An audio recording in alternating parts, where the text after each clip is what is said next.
E aí, pessoal, beleza? Adivinha quem voltou aqui para trazer mais um vídeo para vocês? Ele mesmo, o Oliveira. E no vídeo de hoje nós vamos trazer aqui mais um assunto de direito civil aqui no canal, galera. Mas antes de começar, eu gostaria de pedir a vocês que estão assistindo esse vídeo ainda não for inscrito no canal, por favor, se inscreva e ative o sininho das notificações, que isso não vai lhe custar nada e vai estar me ajudando bastante. E é melhor, é de graça. E deixa o like para fortalecer e compartilhe esse vídeo para que mais pessoas tenham acesso a esse conteúdo. E hoje iremos falar sobre os vícios do consentimento no Código Civil brasileiro, explicando cada um deles, como ocorrem e mencionando exemplos e a legislação. Mas antes de dizer quais são, precisamos saber o que é o vício do consentimento. E, certo, para começar, o consentimento em si é a manifestação da parte em um negócio jurídico. No entanto, tal manifestação deve ser livre e consciente. Uma vez que houver algum defeito que impeça a pessoa de manifestar sua vontade, entraremos no vício do consentimento, o que pode gerar a anulação do negócio jurídico. E isso você pode encontrar no próprio Código Civil, entre os artigos 138 a 165, no capítulo 4, dos defeitos do negócio jurídico. Daí você pode me perguntar, quais são esses vícios?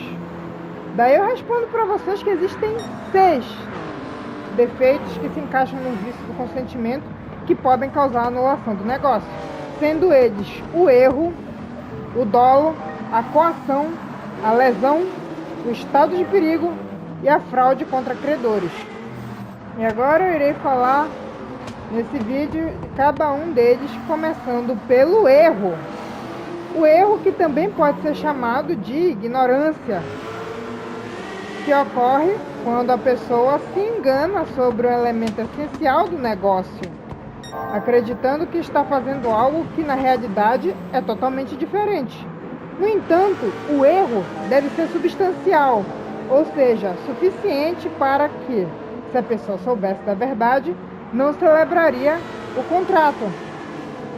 Um exemplo disso é: você vai lá e compra uma obra de arte acreditando que é original, mas na verdade se trata de uma réplica barata. Ou seja, se o indivíduo soubesse que se tratava de uma réplica desde o começo, ele certamente não iria comprar essa obra. Daí você pode perguntar em quais artigos eu encontro a parte relacionada ao erro ou à ignorância, por assim dizer. E a resposta é entre os artigos 138 ao 144, na seção 1, que é justamente do erro. Um destaque principalmente para o artigo 138, o qual afirma que um erro substancial pode causar a anulação do negócio. E agora eu vou colocar os artigos que falam sobre o erro para justamente ratificar essa explicação.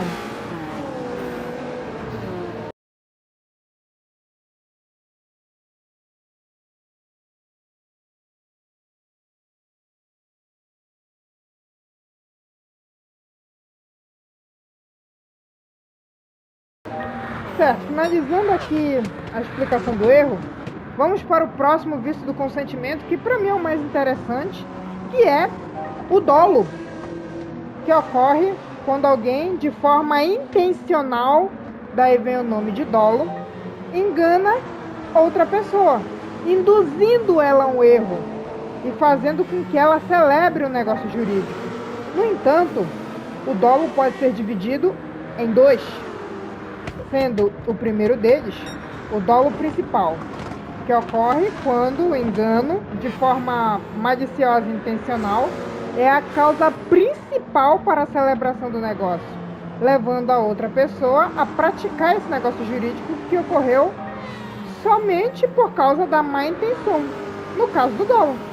No entanto, se for descoberto, resultará na anulação do negócio.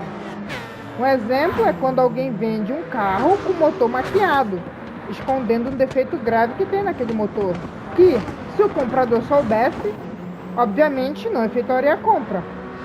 Ou seja, nesse caso, há uma intenção do vendedor em esconder o problema justamente para realizar a venda do carro. Por isso se encaixa como dolo.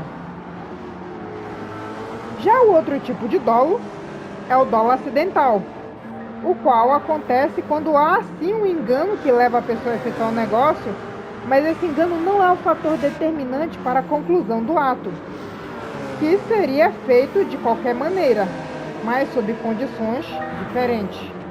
Mas, diferente do dolo principal, esse não vicia o negócio jurídico, uma vez que tal negócio seria feito de qualquer maneira, já que a vontade de quem sofreu o dolo seria manifestada mesmo com a ausência de tal engano. Um exemplo disso é quando um vendedor que quer vender um PS4 usado, por exemplo, omite um pequeno defeito em um dos controles, como um drift, por exemplo, que custaria R$50 para reparar. Mas o comprador teria feito a compra de qualquer forma porque o console estava em perfeito estado. E, nesse caso, o vendedor não é obrigado a anular a venda, mas teria a responsabilidade de pagar os R$50 do conserto do controle. Em resumo, a principal diferença do dolo principal para o acidental é justamente no engano, pois, enquanto no dolo principal o engano é o fator determinante para a celebração do negócio, que se a parte enganada soubesse não o efetuaria, o dolo acidental, o negócio seria feito de qualquer forma, mas por conta do engano, as condições poderiam ser diferentes, a exemplo do preço ou da forma de pagamento. E toda essa explicação você pode encontrar na seção 2 do Código Civil, que é justamente do dolo, entre os artigos 145, o qual determina que o dolo é a causa da anulação quando necessário, e os 150.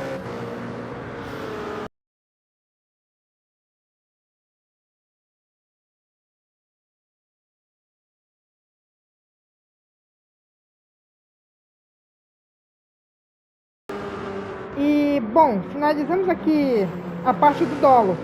E vamos agora para o terceiro vício do consentimento, que é a coação, que ocorre quando alguém é forçado, sob ameaça grave, a manifestar sua vontade. E o requisito para haver a coação é justamente quando tal ameaça incute na vítima fundado temor de dano iminente e considerável a ela, sua família ou os seus bens. Um exemplo disso é quando o youtuber, por exemplo, que tem o seu canal como sua fonte principal de renda, assina um contrato porque foi ameaçado de ter o seu canal hackeado e deletado, caso não aceitasse. Isso se encaixa na coação justamente pelo canal ser a fonte de renda desse youtuber, integrando o patrimônio dele. E a legislação que menciona a coação está nos artigos 151, 152, 153, 154 e 155, justamente na seção 3, que é a da coação.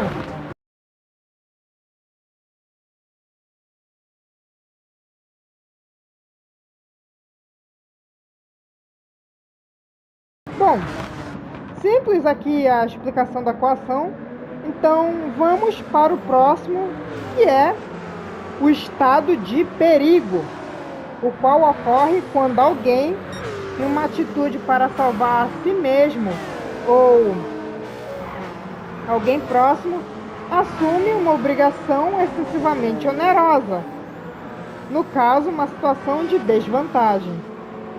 Um exemplo disso é quando uma mãe, para salvar seu filho que precisa de uma cirurgia urgente, aceita pagar um valor desproporcional a um médico que se aproveitou do desespero dessa mãe. Daí você me pergunta, onde está o estado de perigo no Código Civil? E a resposta é o artigo 156, o qual regula a anulação por estado de perigo. Certo, esse aqui foi bem rápido e bem simples de explicar. Mas então, vamos passar para o próximo vício, que é a lesão, que também é bem fácil de explicar e ocorre quando uma pessoa E o estado de necessidade ou sem experiência aceita uma prestação desproporcional em relação à sua. Um exemplo disso ocorre quando alguém sem experiência vende um imóvel por um valor muito abaixo do mercado e o comprador tira proveito disso, ao se aproveitar da inexperiência do vendedor. E o artigo mencionado é o 157, que define o que é lesão e as suas consequências.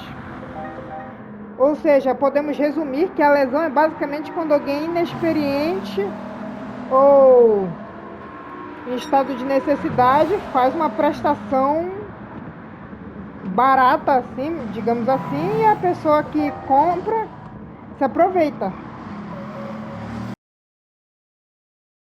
Então agora vamos para o último dos defeitos do negócio jurídico, que é a fraude contra os credores, que é basicamente um negócio realizado pelo devedor insolvente ou em vias de insolvência, isto é, sem condições ou quase sem condições de pagar as suas dívidas, para prejudicar o seu credor por meio de desvio ou ocultação do patrimônio. Um exemplo bem claro é quando um devedor doa um apartamento para seu irmão, apenas para evitar que os credores tenham acesso a ele durante a execução judicial. No entanto, os negócios fraudulentos podem ser anulados pelos próprios credores por meio da ação paulistana, que consiste basicamente em uma ação judicial para anular as ações dos devedores que resultam em fraude contra credores, conforme o artigo 158 do Código Civil. Além disso, a legislação em relação à fraude contra credores está presente entre os artigos 158 e 165 do Código.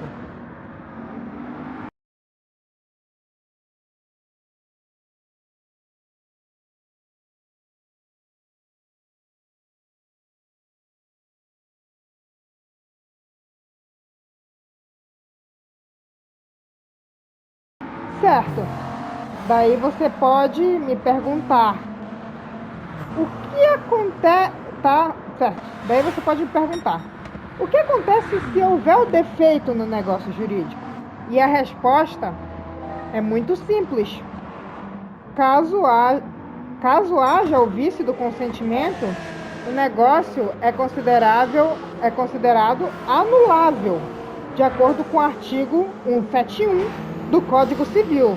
Por favor, não confundam com o artigo 171 do Código Penal, tá?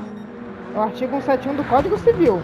Ou seja, o contrato continua valendo até alguém exigir a sua anulação na justiça dentro do prazo previsto em lei, que, segundo o Código Civil, o artigo 178, é de 4 anos. Além disso, pode haver uma indenização por perdas e danos, principalmente em situações como o dolo ou a coação.